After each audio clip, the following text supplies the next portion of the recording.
ये पान के पत्ते हैं। इसका इस्तेमाल जो मैं कर रही हूँ, देखिए किस किस चीज के लिए मैं इस्तेमाल कर रही हूँ, किस तरह से, और किस प्रैक्टिकल यूज किस डिजीज के लिए आपको आने वाला है। तो पान के पत्ते आप इस तरह के हरे वाले पत्ते जो हैं, पान के पत्ते अलग अलग वेराइटीज के मिलते हैं। ध्यान रखना है जब आप ट्रीटमेंट प्रोसेस से ले रहे हैं तो ये इस तरह के हरे हरे पत्ते पान के बड़े लेने हैं।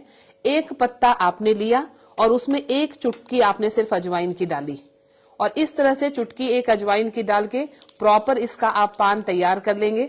जैसे अमिताभ बच्चन ने खाया था, खाई के पान बनारस वाला, आपको इस तरह से इसमें और कुछ भी नहीं मिलाना है। सिंपली हमने पत्ता और अजवाइन ले लिया है और इसको कंज्यूम कर लेना है, चबा चबा कर खा लेना है। इसके फायदे क्या हैं? आपको किसी भी तरीके की खांसी हो, कोल्ड की वजह से खांसी हो कफ वाली, या फिर आपकी ड्राई खांसी हो, या फिर आपको एलर्जी की वजह से जो है कफ का फॉर्मेशन बार बार हो रहा है, ये एक खुराक आपको 1 डे एटलीस्ट 50% रिलैक्सेशन दे देगा। बहुत पुरानी खांसी है, एलर्जी की प्रॉब्लम है, आप इस चीज को 1 टाइम डेली आप करते रहें। 1 टाइम डेली करना है, किसी भी टाइम खाना खाने के बाद आप इसको खाते रहें। और हमारी पुरानी तरीके भी यही थे।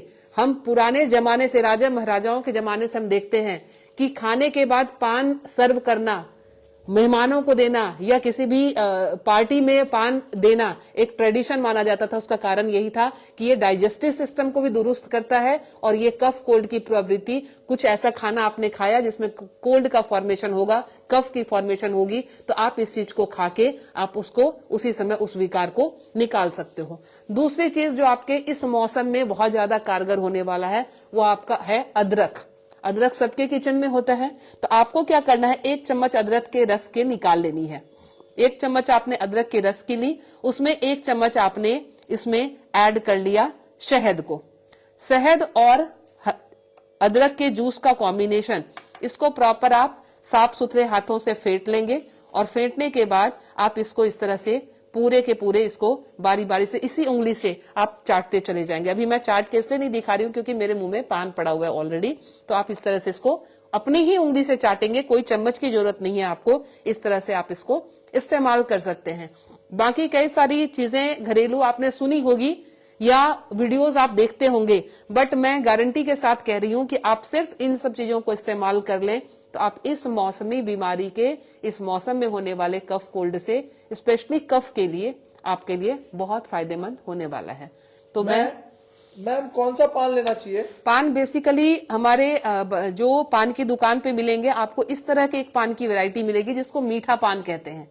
तो ये पान न लेकर आप इस तरह के पान, देखिए जो डार्क है कलर में, खाया भी मैंने ऐसे ही डार्क कलर को है, डार्क कलर का होना चाहिए, बड़ा शेप में ये होता है। इसकी पहचान ये है, नाम क्योंकि बहुत सारे हैं पान के, उसमें आप कंफ्यूज हो जाएंगे, तो ध्यान रखना जिसकी अपीयरेंस इस तरह की होगी ये पान लेना है। ऐसे पान को बिल्कुल नहीं लेना है। आप वैसे शौकिया इस पान को खा सकते हैं, बट चूंकि आपने थेरेपी प्रोसेस से लिया है, आपने डिजीज को कम करने के लिए लिया है, तो ऐसे पान की आपको रिक्वायरमेंट होगी। और फ्रेश पान लेना है, डंठल लगे हुए होंगे तो भी अच्छा, नहीं लगे हुए होंगे तो भी अच्छा, उसमें कोई फर्क नहीं पड़ता।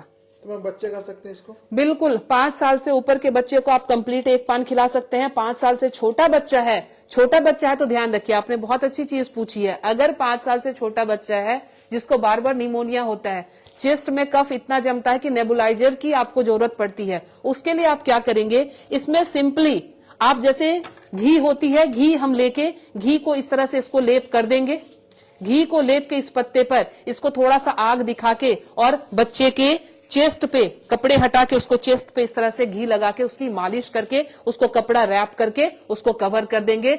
इतना आसानी से कफ निकलेगा। जमा हुआ महीनों का कफ जो है बच्चा जो निकाल नहीं पाता, नेबुलाइजर आप देते हैं, वो सिर्फ इस एक प्रयोग के, पान के प्रयोग से निकल जाएगा।